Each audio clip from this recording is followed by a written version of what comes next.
معزز سامعین، السلام علیکم۔ اردو ریڈرز کلب میں حاضر ہوں ایک نئی سبق آموز کہانی کے ساتھ۔ کہانی شروع کرنے سے پہلے آپ سے التماس ہے کہ اردو ریڈرز کلب کو سبسکرائب کریں تاکہ آپ کو میری ہر نئی ویڈیو کا نوٹیفیکیشن بر وقت مل سکے۔ شکریہ۔ میں اپنی فیملی کے ساتھ ایک انگلش مووی دیکھنے گیا۔ مووی ابھی شروع نہیں ہوئی تھی، ایک بہرا آیا۔ اس کی ٹرے میں کوکا کولا کی 6 کھلی بوتلیں تھیں۔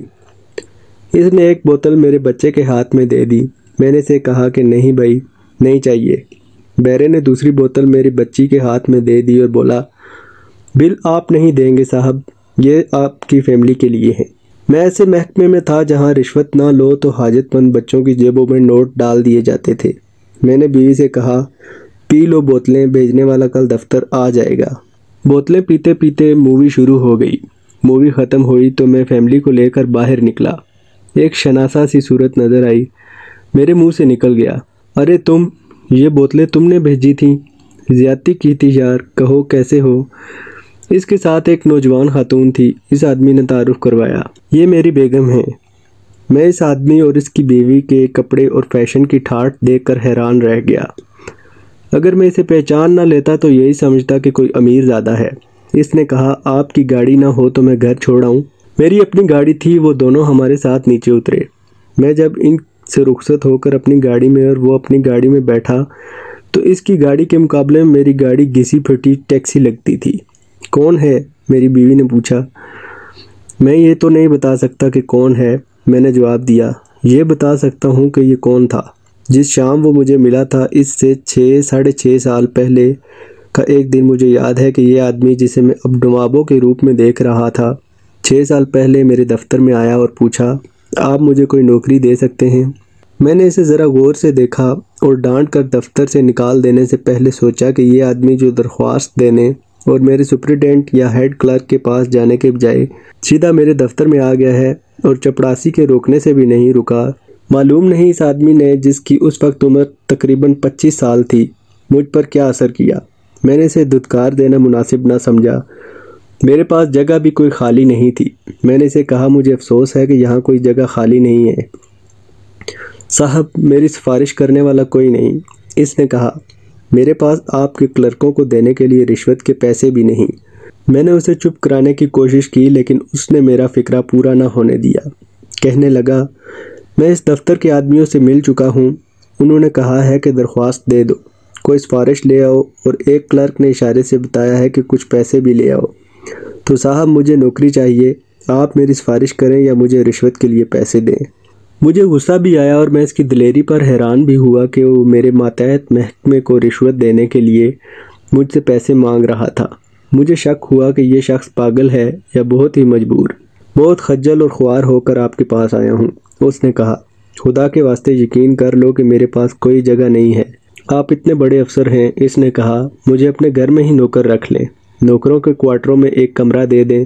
صاحب مجھے صرف نوکری کی ضرورت نہیں، حفاظت کی بھی ضرورت ہے۔ مجھ پر صرف یہ مہربانی کریں کہ اپنے بنگلے میں مجھے کوئی وقت دے دیں، میں آپ کو اپنی ساری بات سناؤں گا، پھر آپ کو مجھ پر ضرور ترس آ جائے گا۔ میں نے اسے اپنی کوٹھی کا پتہ بتا کر کہا کہ شام 5:30 بجے آ جانا۔ میں ضرور آؤں گا۔ شام کے 5:30 بجے میں چائے پی کر لان میں ٹہلنے لگا۔ میں اپنے آپ کو بالکل پاگل کی گفتگو کے لیے تیار کر رہا تھا کہ وہ آ گیا۔ میں نے اسی لان میں ہی اسے بلا لیا، کرسیاں رکھی تھیں، اسے بٹھایا اور اس کے لیے چائے منگوائی۔ اس نے کہا، صاحب میری بات بہت لمبی ہے، آپ کے پاس اتنا وقت ہوگا؟ تم بات شروع کرو، میرے وقت کی پرواہ نہ کرو۔ میں نے اسے کہا، صاحب مجھے نوکری کی اتنی ضرورت نہیں جتنی پناہ کی ہے۔ اس نے کہا، پولیس کی نگاہ میں مجرم ہوں لیکن میں جرائم سے بھاگ رہا ہوں اور پولیس میرے پیچھے بھاگ رہی ہے۔ مجھے ڈر یہ ہے کہ پولیس مجھے مجرم بنا کر چین لے گی۔ میرا پہلا جرم یہ ہے کہ میں ایک ایسی ماں کے پیٹ سے پیدا ہوا جسے 6 سال بعد مر جانا تھا۔ میں باپ کا پہلا بچہ تھا۔ عمر 6 سال ہوئی، میں پہلی جماعت میں پڑھتا تھا۔ ایک شام میری ماں کو ہسپتال لے گئے، اسے دوسرا بچہ پیدا ہونے والا تھا۔ میں نے وہ رات ماں کے بغیر گزاری۔ صبح جاگا تو مجھے پتہ چلا کہ اب مجھے ساری عمر ماں کے بغیر ہی گزارنی پڑے گی۔ اسے بچی پیدا ہوئی تھی لیکن کیس بگڑ گیا، بچی دنیا میں آتے آتے مر گئی اور ماں بھی مر گئی۔ میں یہ سنا کر بھی آپ کو بور نہیں کروں گا کہ مجھ پر کیا گزری۔ باپ اسکول بھیجتا تو میں قبرستان میں چلا جایا کرتا تھا اور امی کی قبر پر بیٹھ کر باتیں کرتا تھا۔ پوچھا کرتا، امی کب آؤ گی؟ میرے ہم جماعتوں نے میرے باپ کو بتا دیا کہ میں اسکول بہت دنوں سے نہیں جا رہا۔ باپ نے میری جذباتی حالت سمجھے بغیر میری پٹائی کر دی۔ یہ پہلا موقع تھا کہ باپ نے مجھے مارا تھا۔ میں تو اب اسی سے ماں کا پیار بھی مانگتا تھا۔ دوسرے دن وہ مجھے خود اسکول چھوڑنے آیا۔ اس نے پیار کی کوئی بات نہ کی، اس طرح مجھے ڈانٹتا اور دھمکیاں دیتا اسکول لے گیا جیسے میرا دشمن ہو۔ کلاس میں گیا تو ماسٹر صاحب نے کان پکڑوا دیے اور اس وقت چھوڑا جب میری ٹانگوں میں طاقت نہ رہی اور میں پہلو کے بل گر پڑا۔ میرے لیے پیار ختم ہو گیا، میں بگڑنے لگا، رونا میری عادت ہو گئی۔ باپ کے لیے میرا رونا بلا وجہ تھا، لیکن میں اپنی ماں کو ڈھونڈتا تھا۔ رات باپ مجھے اپنے ساتھ سلاتا تھا۔ ایک بار میں نے اسے جگایا اور کہا کہ پیاس لگی ہے۔ باپ نے مجھے گالیاں دی اور دھکیل کر بستر سے اٹھا دیا، کہنے لگا جاؤ خود پی کر آؤ، مجھے اندھیرے سے ڈر لگتا ہے۔ باپ نے اٹھ کر مجھے بازو سے پکڑا اور گھسیٹ کر باورچی خانے میں لے گیا، بتی جلائی اور مجھے حکم دیا کہ پانی پی لو۔ اس کے بعد کئی بار رات کو میری آنکھ کھلی، پیاس لگی ہوتی تھی مگر میں باپ کو نہیں جگاتا تھا، اپنے آپ آنکھ لگ جاتی تھی، پھر میری پیاس بھی مر گئی۔ ایک روز میری ایک پھوپھی مجھے اپنے گھر لے گئی۔ وہ شادی شدہ تھی، اپنے سسرال میں رہتی تھی۔ اس نے مجھے ماں والا پیار دیا اور میں سنبھل گیا۔ ماں بہت یاد آتی تھی، لیکن پھوپھی اور اس کے بچوں نے میرا دل بہلا لیا۔ میری پھوپھی کی ساس کو اگر میرا وہاں رہنا پسند نہیں تھا تو صاف کہہ دیتی کہ اس بچے کو ہم یہاں نہیں رکھنا چاہتے۔ اس نے تو پہلے مجھے گھورنا شروع کیا، پھر مجھے بلانا چھوڑا، پھر میری پھوپھو کو اشاروں میں بتانا شروع کیا کہ یہ بچہ ہمیں منظور نہیں۔ اس کے دل کی باتیں میری پھوپھی کو محلے کی عورتوں سے معلوم ہوتی تھی۔ ایک روز میں کمرے میں بیٹھا اسکول کا کام کر رہا تھا تو محلے کی ایک عورت آ گئی۔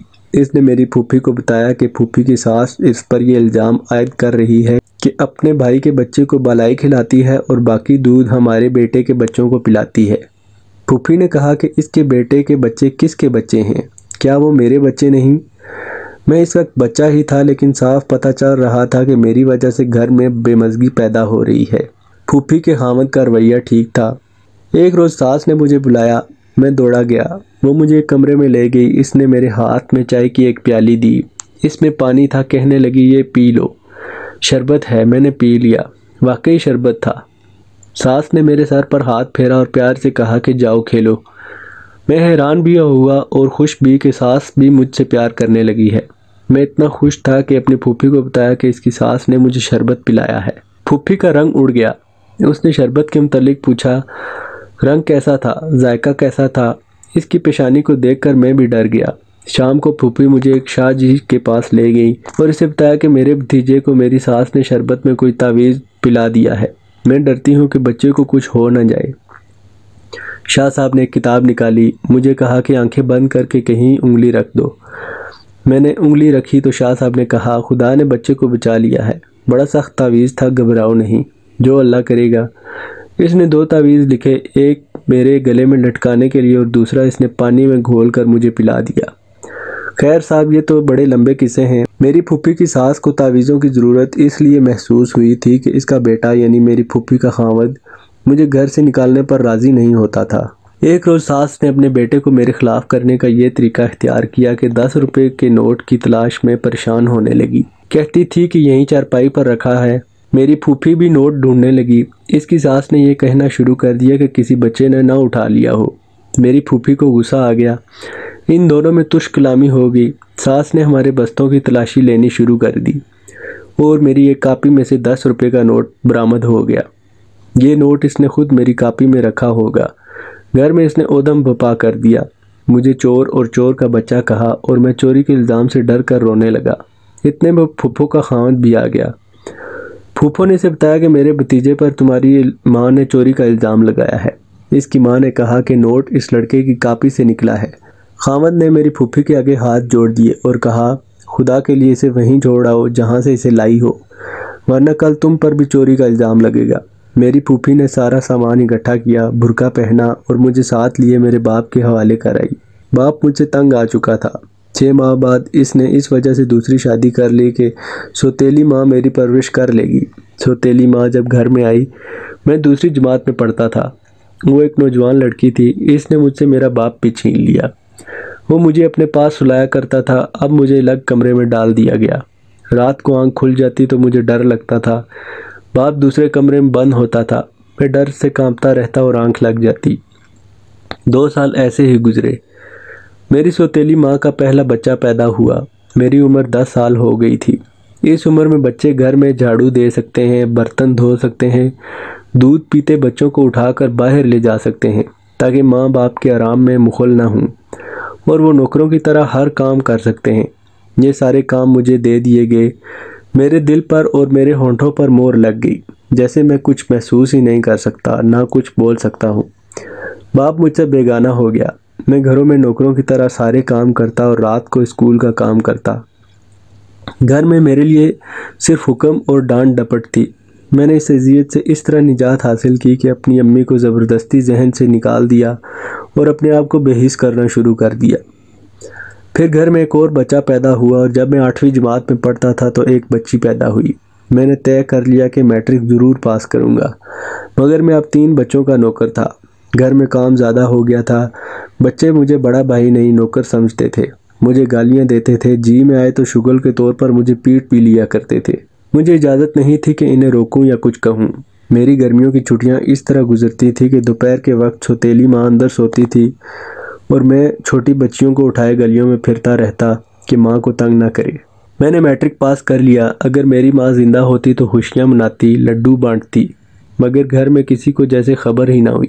باپ نے مجھے کہیں نوکر کرانے کا ارادہ ظاہر کیا۔ میں نے کہا کہ میں آگے پڑھوں گا۔ باپ نے پہلے تو مجھے غصے سے گھورا، پھر کہا نواب کے بچے، میں کہہ رہا ہوں کہیں نوکری کر۔ اچانک میری وہ ساری حسیں جاگ اٹھی جنہیں میں نے مار دیا تھا۔ بڑی مشکل سے اپنے غصے پر قابو پایا اور باپ سے کہا، نوکری تو میں کر ہی رہا ہوں، اگر میں نہ ہوتا تو آپ کو گھر میں ایک نوکر اور ایک خانسامہ رکھنا پڑتا۔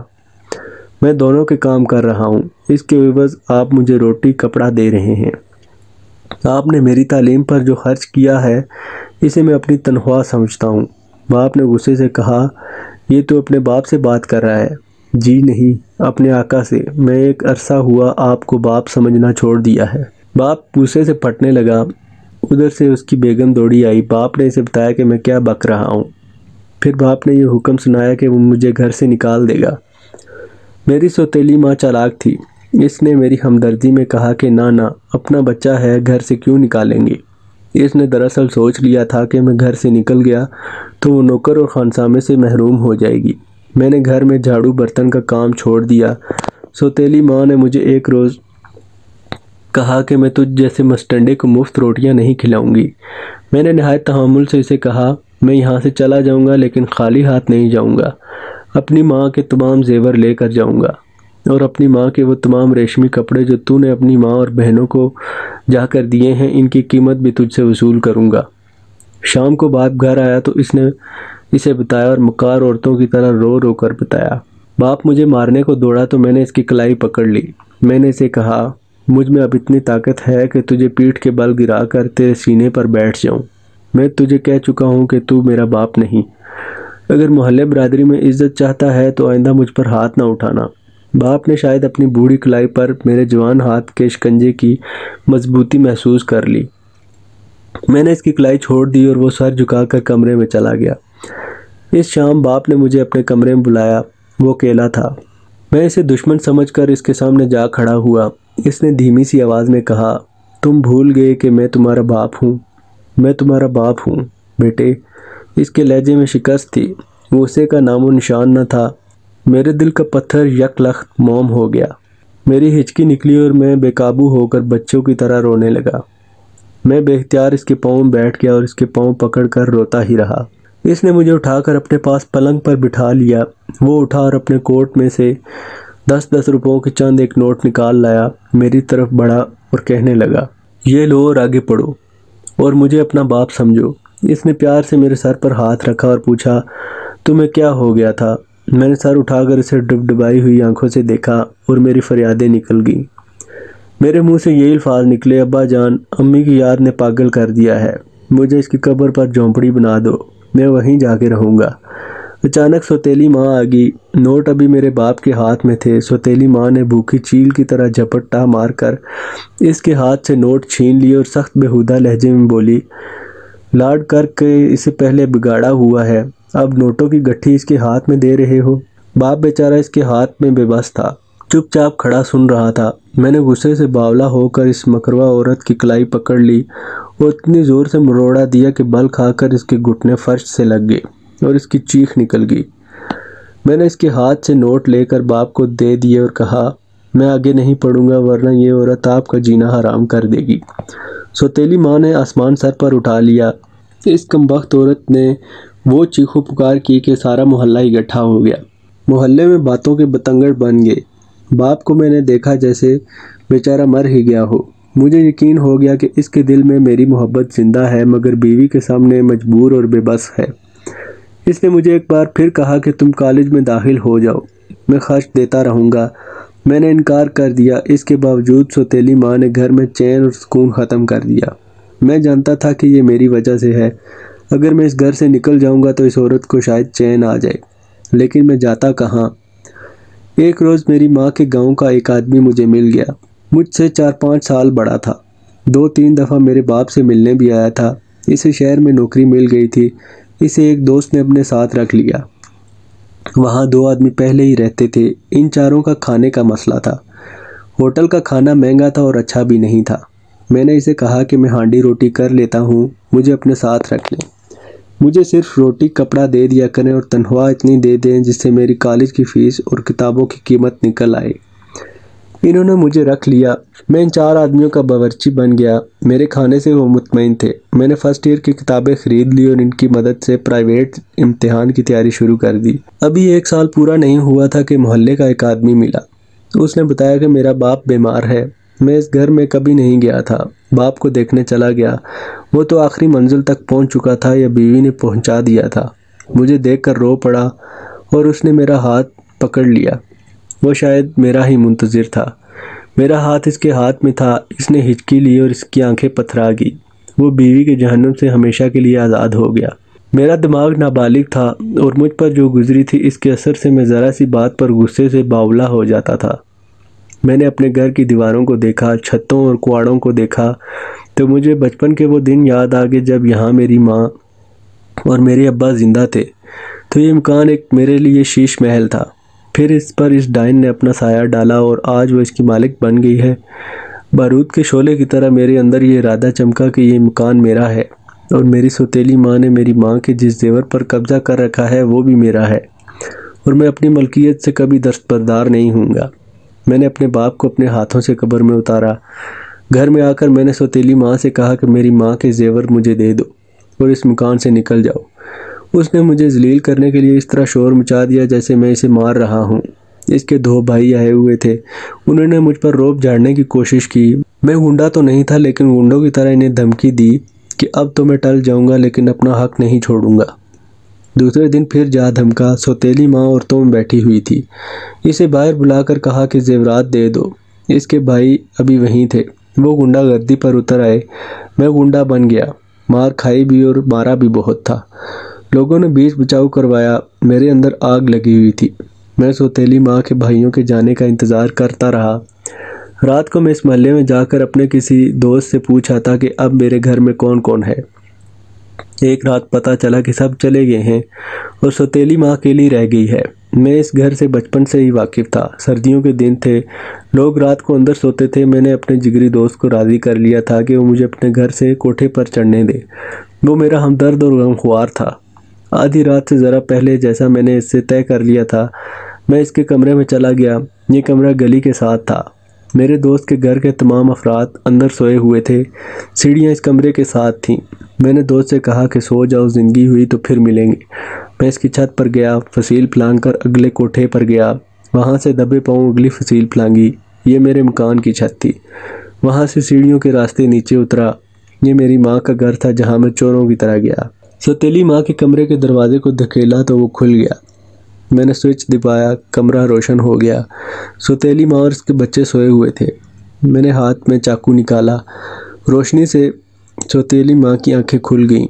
اس کی آنکھیں ٹھہر گئیں اور وہ چیخ مارنے لگی کہ میں نے اسے چاقو دکھا کر کہا، آواز منہ سے نکالو گی تو ختم کر دوں گا، خاموشی سے میری ماں کے تمام زیور دے دو۔ وہ اٹھی اور بکسے میں سے 2 چیزیں نکال کر میری طرف پھینکی اور بولی، بس یہی کچھ تھا۔ میں نے کہا، ایک ہار تھا، 4 چوڑیاں بھی تھیں اور 3 انگوٹھیاں تھیں، ہر چیز فوراً نکال کر رکھو۔ اس نے مجھے ساری چیزیں نکال کر دیں، یہ میری ماں کے زیورات تھے۔ میں صحن کے دروازے سے باہر نکل گیا، اس گھر پہنچا جہاں میں نوکر تھا، باہر میں تالا لگا گیا تھا۔ چاروں آدمی اندر سوئے ہوئے تھے، میں نے تالا کھولا اور باورچی خانے میں جا کر سو گیا۔ صبح اٹھا تو میں نے چاروں کو زیورات دکھا کر انہیں ساری بات بتا دی۔ ان کی نیت خراب ہو گئی، پہلے تو مجھے پولیس سے ڈرایا اور مشورہ دیا کہ زیورات انہیں دے دوں۔ ایک نے کہا کہ وہ زیور اپنے گاؤں چھوڑ آئے گا تاکہ پولیس یہاں آئے تو مال برآمد نہ ہو۔ میں نے ان کی کوئی بھی بات نہ مانی تو انہوں نے کہا کہ وہ پولیس کو رپورٹ کر دیں گے کہ یہ چوری کا مال ہے۔ میں بہت حیران ہوا کہ انسان اندر سے کتنا کھوکھلا ہوتا ہے۔ تھوڑا سا سونا دیکھا اور دشمن بن گئے۔ وہ 3 دن مجھ سے زیورات ہتھیانے کے جتن کرتے رہے۔ رات کو میں نے انہیں کھانا کھلایا اور جب سو گئے تو میں نے زیورات کی پوٹلی سنبھال لی اور اس گھر کو ہمیشہ کے لیے خیر آباد کہہ دیا۔ میں باہر تو نکل گیا لیکن میرا کوئی ٹھکانہ نہیں تھا۔ میں ایک گلی کا موڑ مڑا تو آگے سے پولیس کے 2 سپاہی گشت پر آ رہے تھے۔ گلی میں بتی کی روشنی تھی، میں ان سے ڈرا نہیں۔ ان کے قریب پہنچا تو انہوں نے روک لیا اور پوچھا کہ کہاں رہتے ہو اور کہاں جا رہے ہو۔ ایک سپاہی نے میرے ہاتھ سے پوٹلی لے لی اور کھولی۔